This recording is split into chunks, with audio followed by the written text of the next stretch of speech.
introduction. So, hi guys, hi everybody. Let me introduce myself. My name is Arda Kiragiyeva. I'm working for the United Chemical Company, the company who is responsible for executing chemical projects in Kazakhstan. It's mostly in western Kazakhstan, in Atyrau, near the oil refinery. So these are the chemical plants which will produce in recent years polyethylene, polypropylene and other goods. So we can, as of now, as you may know, we are extracting oil, we are refining it, and this is intermediary good. So this is it. And now we are working to produce the final products. Thank you for invitation. I've been here last year, so I'm really thankful for you that you invited me again. It's really a great experience for me to be here. So you really encouraged me last year to continue my lectures at other places, so thank you. And today we are going to speak about poverty. So we hear a lot about poverty. It's everywhere in news. We can see in everyday life. You can just go out of the city and you can find the level of poverty, how it changes from city to rural areas to urban areas. So poverty is everywhere, and this is one of the diseases of 20th century, 21st century, and the main thing today is to fight the poverty. Before starting the presentation, there are some facts about poverty. So, as you may know, there are 7 billion people in the world, in the earth, and this is graphically showing that half of the people are living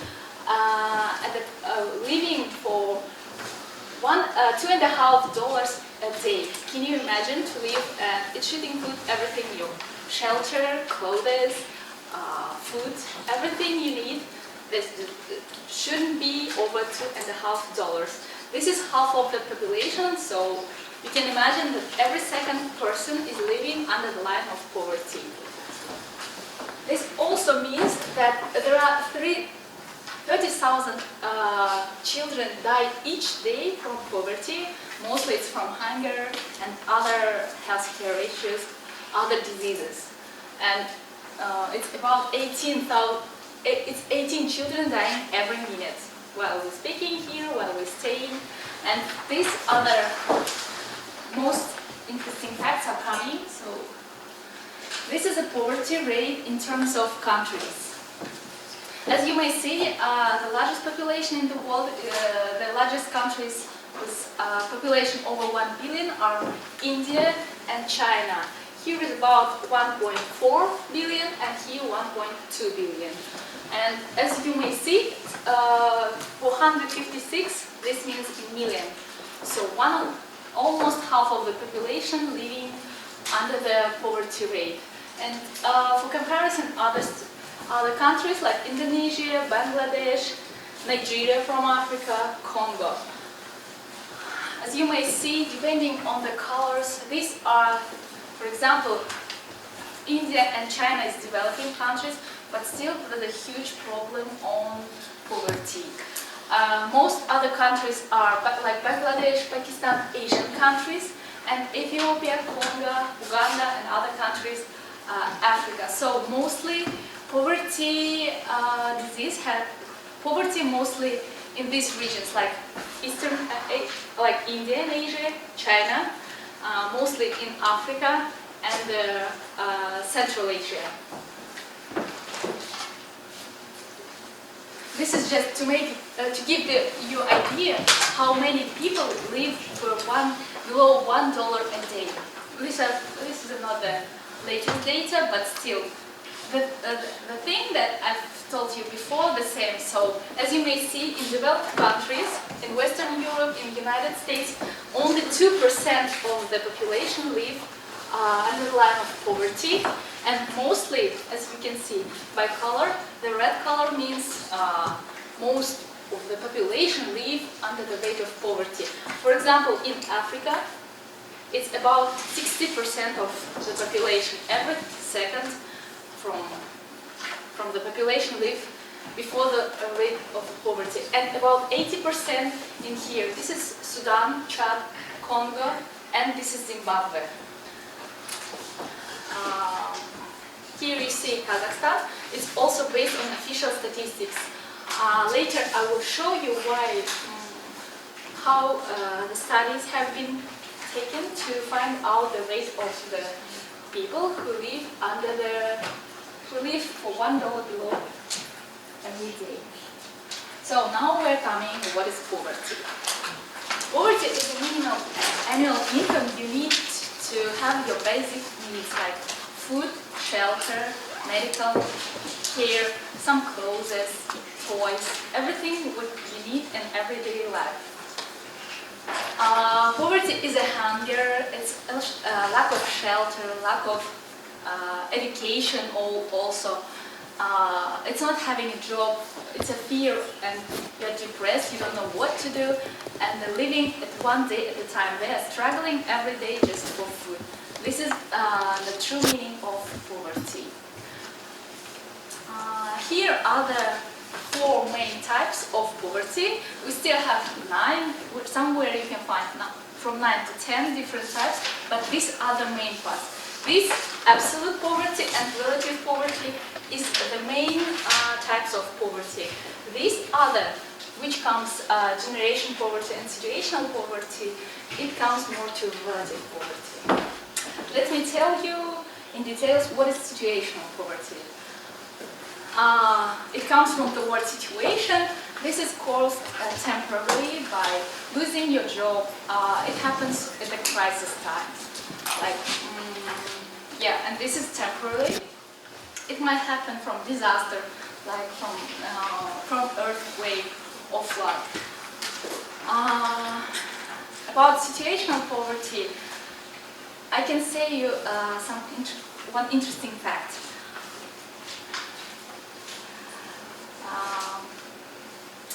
For example, have you ever heard that we have income, each person, each of you, even each of you, after the graduation of these days, you will find out that each of us has an income level in our head.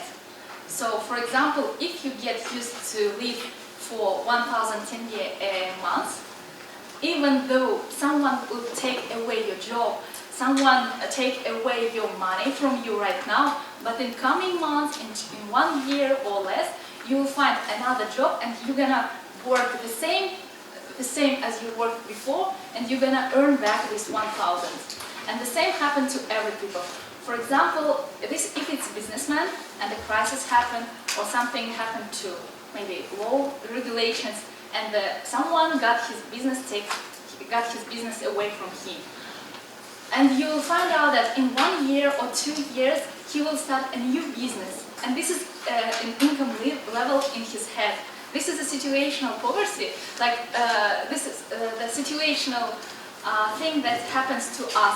For example, cashier at the shop, at the market, after losing job, he will go and find another cashier job, but he will never apply, for example, to Procter & Gamble, because the income in his head is like 50,000 tenge a year.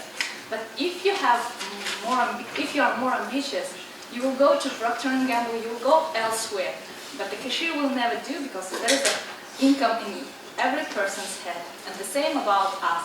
So the main thing we have to overcome, we have to develop ourselves, not to start in one position. So this comes to the situational poverty. The second thing is generation poverty. This happens in Kazakhstan. Also, this happens when people immigrate from anywhere else to other countries. Like, for example, these days, most people immigrate from Latin America, they immigrate to United States. And for example, most of them are Mexicans and Chinese. And I will tell you something interesting about generational poverty. There was a study, and the study showed that Mexican families who moved to the United States, for example, after the immigration, the family started working, like, for example, at the cashier office. And the second generation, their kids also stayed in the same area, maybe dishwashers, waiters, and others. At the same time, you can compare the people coming from China to the United States. And when they come to the United States, the studies show that generational poverty is less to the Chinese people than to Mexican people. Any ideas why? Why someone did greater and someone did poor? Someone stayed in the second or the third generation, like cashiers or waitresses, and others become professors or started something in the United States. Any ideas? Chinese people are more ambitious. Right. What else? What do we know about Chinese people, for example? Workaholics. They are Asian. Yes, of course, you're right. This is all about attitude. Attitude to education, attitude to work, and this may be like, we say like stereotype, but studies shows it's not just a stereotype. This is attitude to the education, to work, you're more ambitious, so the generational poverty is lower the Chinese in Chinese immigration part than in Mexican or Latin American. This is we call generation poverty, when one generation stays at the same level of wealth. Absolute poverty and relative poverty. Absolute poverty, it means extreme poverty. You live for $1.50 or less a day. This we call absolute poverty. And these people are fighting every day, they're looking for food, they're looking for shelter, and it happens, they're struggling for the life every day. And this is extreme, and as you may see in the United States, in the Western European countries, in developed countries, it's less than in Africa. Absolute poverty mostly happens in Africa. Relative poverty, this is the poverty when you have insufficient income to live in the society where you are. For example, you earn 50,000 a year, but it's not enough to go to the cinema, to have some other entertainment, some of the basic needs. This is called relative poverty.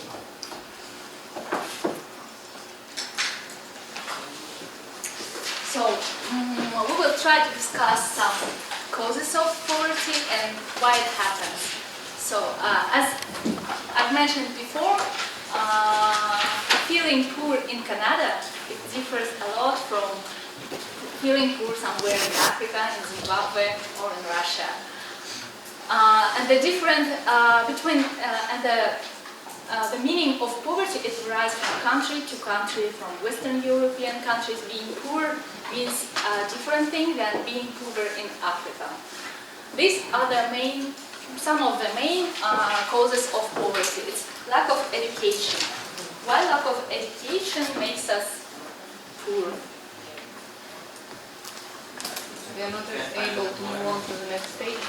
Yes. What else? Of course. Any ideas? Increase our level of income in our minds. How will it increase? Because as you study, you become more ambitious, you want to have a better job. You're right. The thing is, lack of education, even if the people are more educated, you have knowledge how to overcome the poverty. And the interesting thing that, that government pays some minimum rate of, it's not a wage, but some payment to poor people. This is a transfer payment from government, like пособие, детские. Пособие по безработице, да? But the same has a lack of education. When people are less educated, they don't even know where to go, which documents you have to apply, because anyone who has no job, has no opportunity to work, they are eligible to take this money. But lack of education will not allow them to go to the профсоюз or some other places and give the documents and take the government payment. This brings lack of education, natural disaster. This also causes poverty, but it's more temporary. For example, some earthquake. When earthquake starts, if it's industrial area like plants, production, it will stop. People will lose their job. But once they will overcome the natural disaster,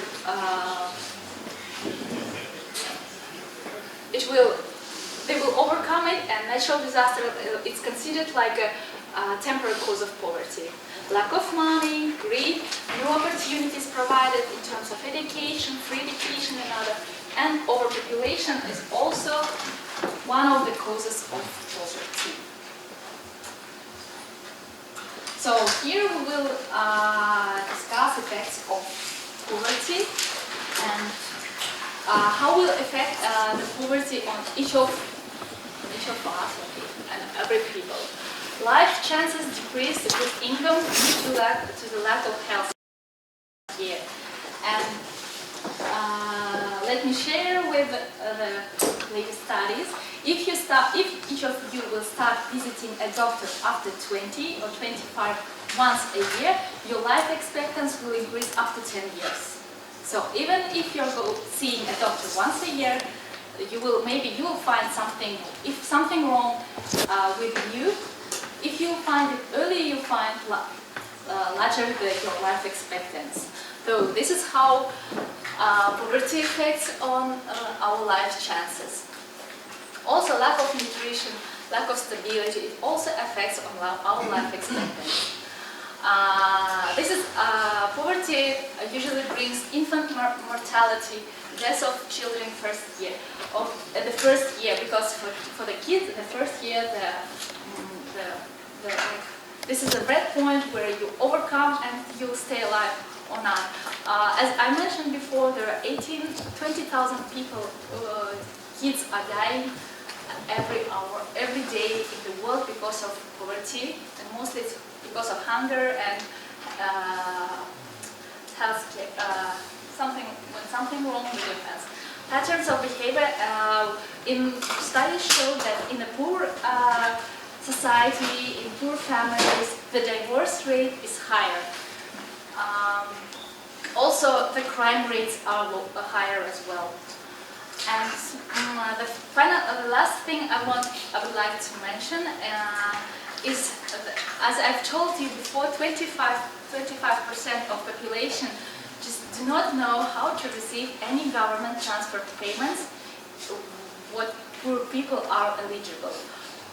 For example, they don't know where to go, which documents to bring. Most of the people, like being in poverty line, they lost their documents. Even if you don't have your documents, you still have the place to go. You can find the shelter, and government provides this minimum level, even here in Kazakhstan. These are the ways how government try to reduce the rate of poverty. First of all, it's increasing supply of basic needs. Basic needs, in the second you can see that it's food and other goods. Basic needs are shelter, some health care, education, water. This level will allow us to overcome the absolute poverty. And once we have this, but we are not enough educated, we don't have enough entertainment, basic entertainment, this moves to the relative poverty. Reversing brain drains. Have you ever heard brain drains? What is it, brain drains? Yes, утечка мозгов, да? Да. Reversing brain drains. And I will tell you something interesting on brain drains. Each year, about 1 million people emigrate to the United States. From everywhere, from Latin America, from Asia. It doesn't matter. 1 million came to the United States. And how do you, and there is a 3.5 billion people living under the poverty. Every second people is poor in this world. And how do you think, who will immigrate first to the United States, to the Western Europe countries? Who's able to immigrate? Any ideas? Rich people. Rich people? Intelligent people. What else? People with potential to do well. What else? Of course, these ambitious, educated, and at least they know the way how to go to the United States. At least they have some level of income to move to the United States. And we're not talking about the professors, like these other, at least people, they are brain drains in their society. They have the better attitude to work, so they know they have a better attitude to work. So now they can, they have a knowledge, so they are moving to the United States. And the remaining population become worse and worse. I mean, the generation left at home, worse and worse. 1 million people immigrating to the United States, and 80 million people each year become more poor. This means that, for example, in the United States, Congress, they have officially allowed immigrants to stay in the United States, like as the program of helping to the poor countries. But in reality, they do not help to the poor countries because these are the brain drains in their society. The people who are more educated, people who can, who is able to work, they are living in their countries. The level of, and the country, at least the labor force quality decreases, income level decreases because these people left. And the more and more people, for every 1 million people emigrated, there is 80 million people who become poor year by year. So nowadays they are arguing that this is not the best way to overcome the poverty. They suggest that Western European countries, all developed countries should help to overcome the poverty at these places. Like send people to Asia, send people to India, educate, and these people should stay. Otherwise, there is the increasing rate of poverty is very huge. For 1 million immigrated, there's 80 million decay for each year. This is the brain drain. Brain drains is also what happens to us, to Russia after the collapse of Soviet Union. And controlling our population, it's mostly in Asia, in India, and increasing personal income. Increasing personal income also comes from how well you're educated, how smart you are, and the attitude to work, attitude to study, attitude to your life. So this all will increase the level of personal income. This is a nice graph which shows that people living at the rate of 1.25 USD per year. This is extremely lower rate for people to live. And as it's not clearly seen, but there is the same graph it was previously. 655 million people in India in 2005 were living in the poverty rate. These governments are trying to reduce it. Different program, different. Mostly it's programs, and if you've noticed, we had the same program during the crisis of 2008, 2009. Have you ever heard roadmaps? Дорожная карта. And it's still continuing. Дорожная карта 2020, дорожная карта 2030, да? This is the way how to employ most people, and one of the ways to overcome the poverty. That's what India, China mostly do, and other countries. And you can see that they are expecting by 2015 that it will drop dramatically, poverty rate dramatically.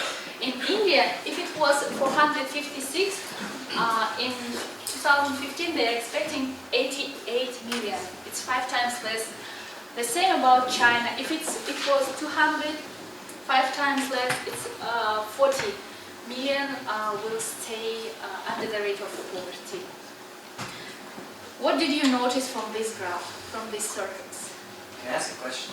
Of course. At the beginning of this slide, you showed us some statistics about how many million people in India and China are in poverty. To which year are they assigned? This is 2005. No, the one which you showed the first. This is also 2005. I forgot to mention, but this is the half of this slide. 156, it's 2005. What have you noticed from these circles? Then it becomes Yes. What else? What else?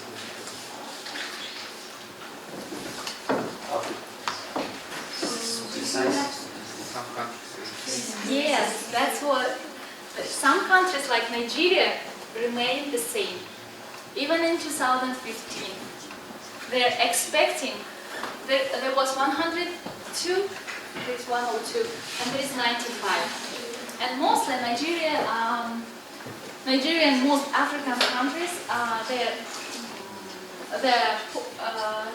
tools of overcoming poverty imported from other countries, well-developed countries. World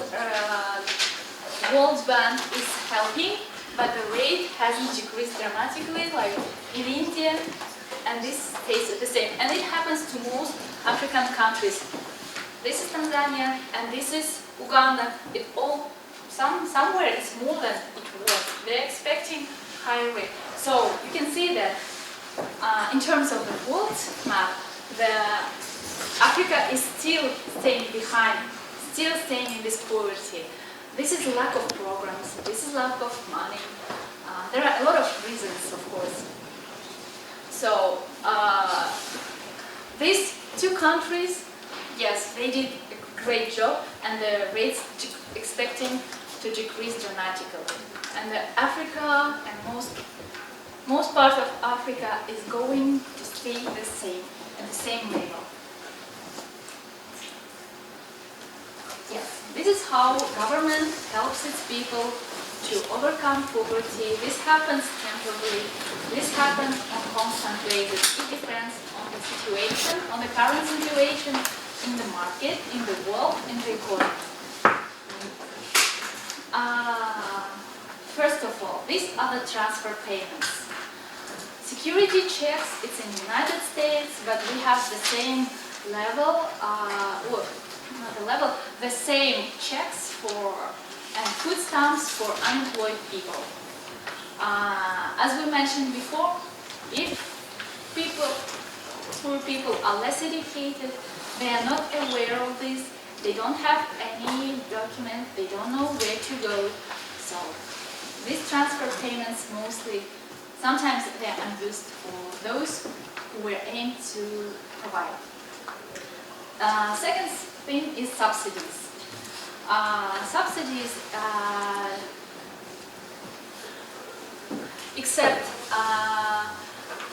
except school breakfast, food stamps, subsidies. Mostly in Asia, they have subsidies for, and even in Africa, the subsidies amount is really small, but still it makes a change to the people in rural areas. Yesterday I saw a documentary movie. So even a subsidy of $5 will allow you in Africa to buy a bicycle. If you have a bicycle, you can go to the market and you can sell something instead of going there, instead of walking there. At the same time, subsidies may be provided for those who would like to attend school, who would prefer to be educated. Subsidies for books. And the movie showed that there is a really great effect on the transfer payments and subsidies. For example, there was shown an African woman. Now she's educated, and at least she can go to the market, she can sell something, and she won't be cheated because at least she can count. And the most, when I say educated, it's not even like start having a degree at the university. Most of them, they do not know how to write, they don't know how to count. And even if you go to the market, you sell something, and if you were given 50 cents or $1, you don't know the difference because you can't count. And these subsidies help at rural areas in Africa at least to count you, to give the changes, so you won't be cheated at the market. And these are the government programs. We have a lot of government programs these days, and the company where I'm working, we are also applying some of these programs. These roadmap programs, mostly when I was studying at the UK, it was 2008, 2009 when the crisis started. So I remember there was a roadmap. Have you noticed they started to constructing the roads, they're constructing railroads. It's not the first thing, it wasn't a necessity of these roads and railroads. Mostly it was done to employ the people because more and more people started losing their job due to the crisis. So this is how, this is one of the tools government can provide to unemployed people. And the main thing is a social issue. So this is not that we extremely need this road. It's one of the programs of the roadmap. In terms of chemical plants, we're also using this program. This program allows us to apply for some tax benefits. For example, we are building a factory, a chemical plant. We have VAT, value added tax, corporate income tax, and if you are applied to the program, you are allowed not to pay. You are not applied to VAT and CIT, which is about 10 to 20% of your income. This is also one of the tools government is providing these days to people. I mean, these roadmap programs, it works on every level. For unemployed people, they provide jobs. For huge companies and corporations, they provide tax benefits. Tax benefits, it means you are not paying the tax, but the government is losing its money because you are paying tax. This is how the budget comes. So one of the at least effective tools these days. And this is the statistics for Kazakhstan. This is a minimum income level for survival. It's 20,000 tenge. It comes from the official statistics source. And can you imagine living for 20,000 tenge a month? This includes shelter.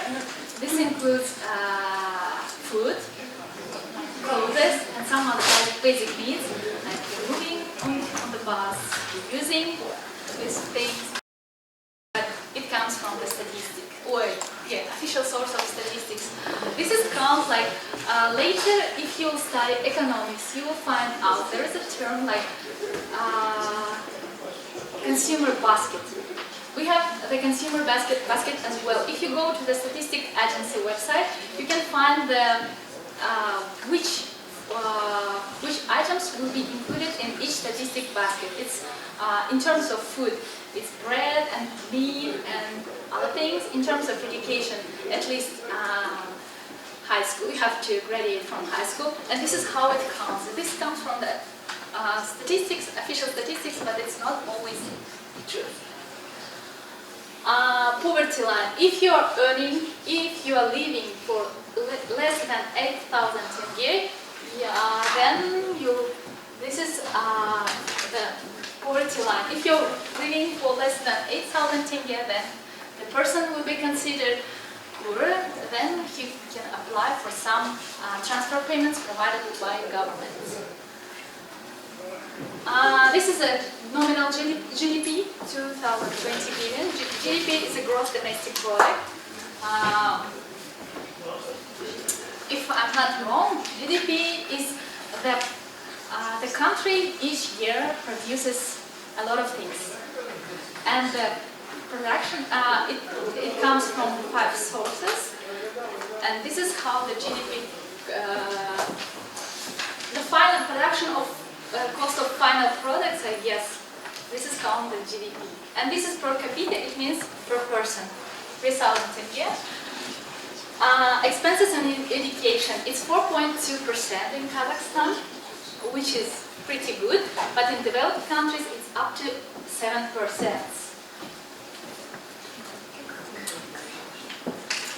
I've been, as I mentioned before, I've been here last year, and this is the last year's statistics. It hasn't changed, even, despite the fact that official inflation is about 6 to 8%. This is not like this is a difference 8 to 6%. If it was 19,000 last year, well, this year is 18,000 last year. The same. Today it's 8,500 tenge difference. GDP, the same per capita income increase. GDP increased from 11,000 to 13,000, and the last year education expenses education in terms of GDP was 2.5. It almost doubled, and this is the rate in developed countries for the education.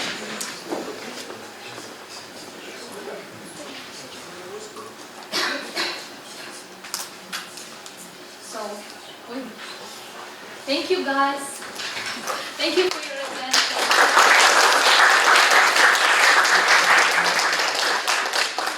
I hope you find it interesting, and if someone needs the data, this is 2014, and this is 2013 rate. So, if you have any questions, related to the welcome to us. You on slide say that in Russia there is poverty under 2%, but in fact we know that there are a lot of people that are poor in Russia. On that slide, it means, as I mentioned before, being poor in Russia differs a lot from being poor in Zimbabwe. So when I said 2%, it was the per people living for $1.5 a day. There are only two small amount of people who live for 500 tenge. And the poor people, you mean everyone who's earning, who's living above 2.5 people, also considered. I was talking about extreme poverty, extreme when there's $1 or less. But there are people, but the study doesn't count the people who have $2, $3, and more. This is just being extreme poverty. You mentioned in the slide about programs of women in business. What is Women in business, by the way, we have it in Kazakhstan. I forgot to mention, thank you for the question. Women in Kazakhstan, we have a women's society. Mostly this program oriented for handcraft. If you are good in sewing, if you are good in doing Kazakh national ornaments, there is a program for women where you can be educated. Then you will find out how to sew on sewing machine. Then you can work, and government provides a subsidy for this type of work.